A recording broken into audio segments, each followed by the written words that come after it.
Hello there. It feels like a really long time since I spoke to the camera. To you, it shouldn't have been that long because I have been uploading pre-filmed videos, but for me it's been quite a long time since I filmed, and quite a lot has changed since then. As you can probably see, I'm in a new house. We've moved into our house and we are absolutely loving it. Things have been really crazy. I made the mistake of not taking any time off and we moved on a Monday, so that whole week was just living out of boxes, not having any time to sort ourselves out. But we've been here for 2 weeks now, and we are just about settled. As you can see from the edges of this shot, there are a few things that still need to find homes and stuff, but generally we're all in. So I thought today I would film for you the first half of my December wrap-up. I haven't been reading a great deal because, as I say, things have been a little bit crazy, but I've still got 3 things to talk to you about, and the first one of these is The Restless Girls by Jessie Burton. This is actually the book I picked up. I picked it up the night before we moved, and sort of read it over our first week, and it was really nice because obviously it's just a picture book designed for children, so it was a really easy read. This is a feminist retelling of, I think it's a story called The 12 Dancing Girls, which I have not read. Jessie Burton is obviously the author of The Miniaturist. It's also illustrated by Angela Barrett, I should add. This is just a really lovely book, and I think it's a book that I'm really pleased exists for children, because so often in kids' books especially, you have so many tropes for girls and none of them are really positive. It's just about taking a fairy tale in which, as far as I know, the 12 dancing girls are not even given names, they're not no personalities, they are basically just cardboard cutouts, and this takes that and turns them into fully fleshed out characters, and also characters who overcome the odds that men are putting upon them. So this is basically about 12 girls whose mother dies, and each of them are quite creative. They each have their own sort of outlets. Some of them play musical instruments, some of them are writers, and their father, after their mother dies, becomes very paranoid that the world is going to hurt his girls, which I also liked. The father, it's not a feminist book that ditches on men, I suppose. The father is an understandable character. He's doing what he does because he wants to protect his girls, but he basically takes away all their crafting stuff, he takes away their passions, and he locks them in a room because he's frightened of sending them out into the world. And it looks at basically how they use their imaginations to overcome that, and it's just really joyful. And as I say, I think it's a fantastic thing for little girls to have in their lives. Then I went on to Sheila Heti's Motherhood. Now, I had really conflicting feelings about reading this. I had really conflicting feelings while I was reading this. So this is a book that has been kind of everywhere recently, and it's kind of part essay, I suppose, part fiction, about a woman effectively ruminating on the idea of motherhood. She's a nameless narrator and she's kind of an every woman, which works for this story. I don't often like people who are kind of every women, every men, but her being an every woman works in this because I think she's ruminating on things that every woman ruminates on, and basically she is ruminating on whether she wants children or not. Now, the reason that I went into this skeptically is because I have picked up a Sheila Heti book before. I picked up How Not to Be a Person, and I read about 50 pages of it and I hated it so much. Just Sheila Heti style, I found it really brash. The way she spoke about sexual interactions, it was just really quite crass and just not my cup of tea at all. So as I say, I picked this up skeptically, but because I'd heard so many good things, and also it's a subject that really interests me. I really enjoy reading about motherhood because I think it's such an interesting thing, and I also really enjoy books that speak about the kind of more hidden aspects of motherhood. For example, We Need to Talk About Kevin talks about a woman who is not maternal having a child and how it's not natural for her. She's not naturally gravitated towards him. She kind of dislikes him at times, and I think it's kind of a taboo subject, but I think it's something that's really interesting to discuss. And this, again, is kind of taboo in that it looks at a woman who kind of really doesn't want children, and she's feeling this pressure to have children. There is this odd style in here. It's not actually that long. I mean, it looks like an average length book. It probably took me about 2 hours to read because a lot of it is these yes no answers. So she just asks questions and then she tosses a coin and it says yes or no. And I have to be honest, I found those bits really boring. I skipped them for the most part. I didn't really see what they had to do with the story. I thought they were more style over substance.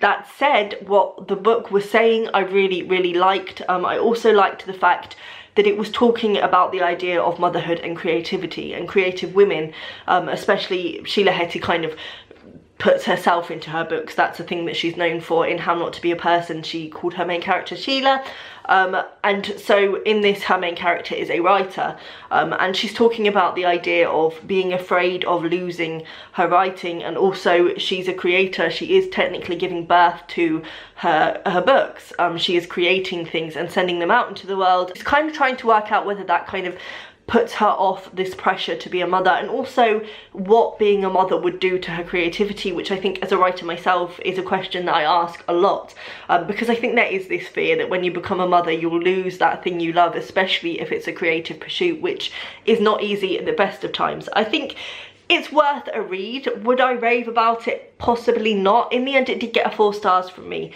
I think if it hadn't have had the bits with the coin tossing, it possibly would have been a 5-star, because I really think the subject is so important and it's so refreshing to read a book that's not waxing lyrical about motherhood, I suppose, and is looking at the practical questions that you have to ask yourself. I folded the corner on a few of the pages just so that I could come back to them, and I wanted to read a bit here. Maybe I feel betrayed by the woman inside of me who can't bring herself to do this thing. Or maybe I feel betrayed by my mother for not devoting herself to me and creating whatever loving memories must be created in a child. Make her want to repeat the process again. Or maybe it's a part of me that goes deeper than that. My lifelong desire to leave my family and never be part of a new one. I did not grow up imagining that after leaving my family of origin I would go off and make my own. I figured you grew up and out of your family more and more each year, that you increasingly tried to win your independence, your freedom and solitude in this world. So it is beautifully written, and I think it is a book that I'm probably going to return to, and it's an interesting book. It just let itself down a little bit for me with the odd question answer things. Then finally, another book that kind of let me down was The Rabbitback Literature Society by, I'm not going to try and pronounce this name, so I'll just show you who it's by if it'll focus. So that's who it's by. We'll just go with that. And so it's translated from Finnish by Lola M. Rogers. I have to say I picked this book up because of the Christmassy cover. I thought it would be a good read for this time of year. I didn't find it Christmassy at all. I don't really know why it's got a Christmassy cover. Basically, this is a kind of magical realism book which focuses on a woman called Ella. She is a Lit Lang teacher, and one of her students writes an essay about a crime and punishment. But it turns out that he has written about a crime and punishment that doesn't exist. He's written events that just don't happen in the book.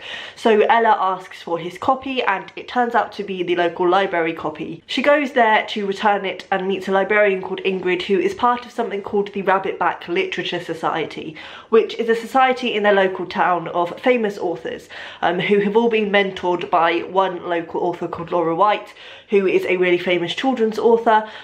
And after her meeting with Ingrid, Ella gets a letter to invite her into this society, which she's really excited about at first, but once she's in it, she finds that things are a little bit strange. And Laura White ends up disappearing. I think she's called Laura White, she might be called Lauren White, either way. She ends up disappearing the day that Ella is sort of invited into the society, and Ella goes on a bit of a fact-finding mission to find out what's going on under the surface of this society. And she uses a society thing that they do called the game, where basically you challenge another member of the society to play the game with you, and they then have no choice but to tell you a really deep secret, and they have to tell the truth. And if you don't think they're telling the truth, you have to keep pushing until they do tell you the truth. They also have a powder called yellow which help them if they're really struggling to tell the truth about something. It's a book that started with a lot of promise. The first bit is really good. I'll just read it to you. So the very first bit says, the reader was at first surprised, then shocked, as the criminal Raskolnikov was abruptly slain in the middle of the street, right before her eyes. Sonia, the hooker with the heart of gold, shot him through the heart. It happened midway through an essay on the Dostoevsky classic. So it starts out really comical. I thought I was really going to enjoy the tone, and I did at points, but ultimately this is a book that promises a lot and doesn't really deliver. I think its main problem is that it tries to be a mystery, but it has 3 mysteries within it. none of which really get solved. They all kind of get brushed under the carpet, and it ends in quite a lengthy epilogue, which makes no real sense. There's an incident with dogs which just seems completely bizarre. It just kind of, I think, doesn't really become realised in the whole book. As I say, the mysteries, which are the driving force for the book, don't ever really come to anything, and also the body of the book itself is purely just incidences of Ella playing this game with other members. So it's literally just conversations of other members reciting things to her, and when you get to like halfway through, you're kind of thinking this is getting a bit draggy now, it's a bit boring, and that's all the book is. It never really takes off, and it never really goes anywhere. I think it's kind of fun. I gave it 3 stars. It's probably closer to 2.5 for me.